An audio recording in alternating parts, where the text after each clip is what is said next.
Hi everyone, कैसे हैं आप सब? ठीक ठाक हैं? It's me Hamzain, you are watching H welcome back to the channel. उम्मीद करता हूँ अच्छे होंगे, खैर खैरियत से होंगे, एंजॉय कर रहे होंगे। और हम देखने वाले हैं जी चंद्रयान 3 पे एक वीडियो है नॉलेज टीवी की। और बड़ी मज़ेदार वीडियो है। उसकी वजह ये है कि हमने अभी रिसेंटली विजुअल्स देखे जब चंद्रयान 3 जो है चाँद के ऑर्बिट में आया और उसने अपने पिक्चर्स भेजी, तो क्या एचडी किस्म की पिक्चर्स थी। नासा ने भी बाकायदा तारीफ़ की, क्योंकि नासा ने जितने भी अब तक प्रॉप्स भेजे हैं उनकी क्वालिटी इमेज की वैसी नहीं थी जैसी मतलब अभी चंद्रयान से आई है। और उसको अभी इतना प्रोसेस भी नहीं किया है डिजिटली यहाँ पे, उसके बावजूद उसकी क्वालिटी बहुत अच्छी थी। तो अभी लैंड भी होने, मेरे ख्याल में 24 अगस्त डेट दी गई थी जब लैंड की ट्राई होगी। और अगर वो वहाँ पे सॉफ्ट लैंडिंग हो गई तो भाई वन ऑफ इट्स काइंड होगा चंद्रयान 3, जो कि उस पॉइंट पे लैंड कर रहा होगा। उसी से रिलेटेड वीडियो है कि चंद्रयान 3 अब घुसने वाले हैं चाँद की सबसे ख़तरनाक जगह पे। तो ये जगह क्यों ख़तरनाक है, इस बारे में वीडियो पे देखते हैं। तो आइए शुरू करते हैं। सब्सक्राइब कर लो, इन्फॉर्मेटिव होने वाले, हमें भी कुछ सीखने को मिलेगा और आपको भी। शुरू करते हैं 3, 2, 1। चंद्रमा में इस जगह क्यों हो जाते हैं स्पेस क्राफ्ट क्रैश। चांद का वो हिस्सा जो निकल रहा है एक के बाद एक कई स्पेस क्राफ्ट, जहां उतरने की हिम्मत नासा भी नहीं कर पाया। कई रहस्यों को समेटे चांद का यह हिस्सा आज तक पृथ्वी की नजरों से छिपा फार हुआ साइड है। पे है ना भाई। आखिर ऐसा क्या है चांद के इस हिस्से में? ये कभी पृथ्वी के सामने क्यों नहीं आता?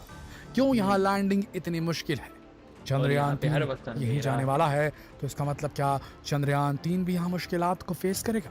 आज की वीडियो में हम आपको चंद्रमा के दक्षिणी हिस्से का रहस्य बताने जा रहे हैं, जिसे सुनकर आपके रोंगटे खड़े हो जाएंगे। तो वीडियो पूरा इंटरेस्टिंग जरूर होगा। देखिए। दोस्तों, भारत ने 14 जून 2023 को चंद्रयान 3 लॉन्च किया था।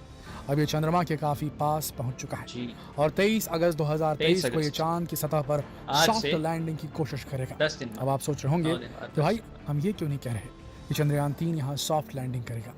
असल में चंद्रयान 3 की लैंडिंग के लिए इसरो ने जिस जगह का चुनाव किया है, वो जगह स्पेस क्राफ्ट के लिए कब्रिस्तान से कम ग्रेव नहीं यार्ड है। का है। जानते हैं क्यों? क्योंकि यहाँ किसी भी स्पेस क्राफ्ट का लैंड करना काफी मुश्किल है। भारत का ऊबड़ खाबड़ चंद्रयान 2 ज़मीन है। भी इसी जगह लैंड करने की कोशिश में सतह से केवल 2.1 किलोमीटर की दूरी पर क्रैश लैंड कर गया था। आज तक केवल चीन ही ऐसा देश है जिसने इस जगह पर अपना लैंडर लैंड करवाने में सफलता प्राप्त ओह, की है। इस जगह को फार साइड ऑफ द मून या डार्क डार्क साइड साइड। भी कहा जाता है। असल में ये चांद का दक्षिणी ध्रुव है जो कि ट्रांसफॉर्मर मूवी में पृथ्वी भी इस से पे कभी बड़ी बातें नजर की नहीं गई, आता। याद है? अब एक और सवाल कि भाई चांद भी तो हमारी पृथ्वी के चक्कर लगाता है, टाइडल ठीक लोग है उसी ना तरह भाई। जिस तरह पृथ्वी सूरज के चक्कर लगाती है। फिर चांद का एक साइड हमेशा पृथ्वी से छुपा क्यों रहता है? तो इसके पीछे एक बड़ा इंटरेस्टिंग कारण है।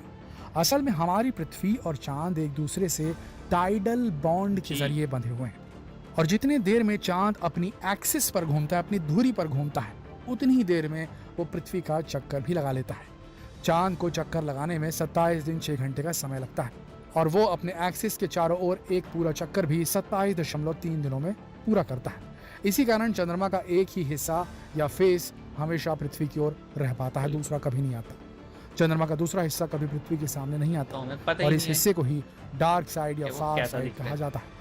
मतलब दिखता तो है चांद की डार्क साइड टेक्नोलॉजी की के थ्रू, पहली लेकिन तस्वीर नेकेड आई से नहीं। 1959 में 1959 में रूस के लूना 3 लूना ने, स्पेसक्राफ्ट से ली गई लूना थी। यार, और इस रशियंस तस्वीर बहुत के आगे बाहर थे, आते ही पता नहीं फिर वैज्ञानिकों के क्या हुआ। दिमाग हिल गए थे, क्योंकि इन तस्वीरों से साफ जाहिर होता था कि चांद का हिस्सा चांद के उत्तरी हिस्से से बिल्कुल अलग है। बिल्कुल, अब बहुत ऐसा ऊबड़ नहीं है खाबड़। कि चांद का जो जो विजिबल साइड है, जो नियर साइड है, वो एकदम स्मूथ और वहाँ सच में भी जैसे हैं कि हम चांद के बारे में क्रिएटर्स। सोचते हैं उस तरह है। वो किसी खूबसूरत चेहरे पर उगाए कई सारे पिंपल्स और उनकी वजह से बने गड्ढों की तरह है, जो फार साइड है। जी हाँ, एग्जाम्पल थोड़ा अजीब है लेकिन सच है। चांद का जो फार साइड है वहाँ बड़े बड़े क्रेटर्स क्रेटर्स हैं। यानी कि बड़े बड़े गड्ढे हैं, यहाँ तक कि सतह काफ़ी वहाँ की ऊबड़ खाबड़ भी है। जब स्पेस से आने वाला कोई एस्टेरॉइड चांद की सतह से टकराता है तो वहाँ क्रेटर बन जाता है।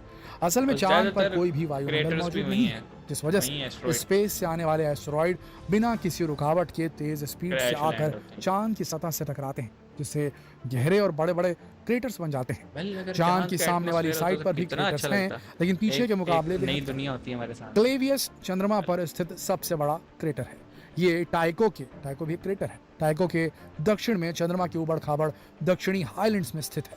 इसका नाम जेसुआइट पुजारी क्रिस्टोफर क्लेवियस के नाम पर रखा गया है। और आपको जानकर हैरानी होगी कि यह वही क्रेटर है जिसमें बर्फ के रूप में पानी मौजूद होने की सबसे ज्यादा संभावना है। जी हाँ दोस्तों, चांद की सतह पर पानी जमा मौजूद हुआ है, जमा ये हुआ खोज करने वाला सॉलिड कोई फॉर्म। और नहीं, हमारा चंद्रयान-1 मिशन ही था, जिसने 2008-9 में ही चाँद की सतह पर पानी को ढूँढ निकाला था और बाद में नासा को भी इसकी बात माननी पड़ी थी। ओके, तो यार हमें ये पता लग गया कि क्यों इतना डेंजरस है, क्योंकि वहाँ की ज़मीन ऊबड़ खाबड़ है और कभी किसी ने ट्राई भी नहीं किया सिवाय चाइना के। चाइना ही एक वाहिद एक ऐसा कंट्री जिसने डार्क साइड पे अपना लैंडर जो है वो उतारा। लेकिन मैं वही कह रहा हूँ ना कि देखने वाला होगा यार। अब देखो ना, सोच के ही गूस बम्स आते हैं कि कितनी बेहतरीन जगह होती है अगर चांद का अपना एक एटमॉस्फेयर होता। लेट्स इमेजिन चांद का अपना एटमॉस्फेयर होता। मेरे ख्याल में एक लोगों के लिए ना पैराडाइज से कम ना होता। स्पेस टूरिज्म कितना होता आते जाते, और फिर स्पीशीज़ किस तरह से डेवलप होती। क्या एक अलग ही आप सोच तसव्वुर करें उस चीज़ का कैसा होता कि अगर चांद का अपना एटमॉस्फेयर होता और वहाँ पे जो है ना एक रात में चांद दिखता कैसे, कितना बेहतरीन मंजर होता। ये भी देखने वाली बात है। वेल, इमेजिनेशन और साइंस ये आपको बहुत कुछ दिखा सकती हैं। और आपने बहुत सारी फिल्म्स भी देखी होंगी कि चांद पे जो है ना वो बड़े बड़े लोग अपना स्टेशन, एक है ना वो द साइलेंट सी, अगर आपने सीज़न देखा हो कोरिया का है, कि वो बाल हाई एक उन्होंने स्टेशन बनाया होता है चांद पे, और बहुत बड़ा स्टेशन होता है। लेकिन वो एक रिसर्च कर रहे होते हैं लूना वाटर के नाम से, जो कि मतलब गड़बड़ हो जाती है और फिर सब लोग वहाँ मारे जाते हैं। तो वो भी एक कमाल का सीज़न है। इसी तरह एक टाइम मशीन एक फ़िल्म थी, बड़ी पुरानी फ़िल्म है। उसमें दिखाया गया कि 2037 में चाँद के ऊपर रिज़ॉर्ट बनाने की कोशिश में जो है ना वहाँ पे एक्सप्लोजन की वज़ह से चाँद टूट जाते हैं और वो फिर ज़मीन पे गिरते हैं। देन वो भी बहुत अच्छी स्टोरी है। मूनफॉल इतना कुछ ख़ास मुझे अट्रैक्ट नहीं किया उस फ़िल्म में, लेकिन आई मस्ट से यार फैसिनेटिंग है। और जब ये मिशन आए, मैं हमारी दुआ है कि सक्सेसफुल हो, तो फिर रिजल्ट्स देखने में बड़ा मज़ा आएगा। आप क्या कहते हैं इस बारे में कमेंट सेक्शन में बताइएगा। मैं फुली एक्साइटेड हूँ being a student of science, being a enthusiast. मतलब मुझे शौक है यार डीप स्पेस एक्सप्लोरेशंस की। मैं बहुत सारी डॉक्यूमेंट्रीज देखता रहता हूँ, तो मेरे लिए एक मोमेंट होगा इसको देखना। तो मिलते हैं, अपना ख्याल रखिएगा और इसी तरह नई नई चीज़ें लेकर आते रहेंगे। सी यू गाइस।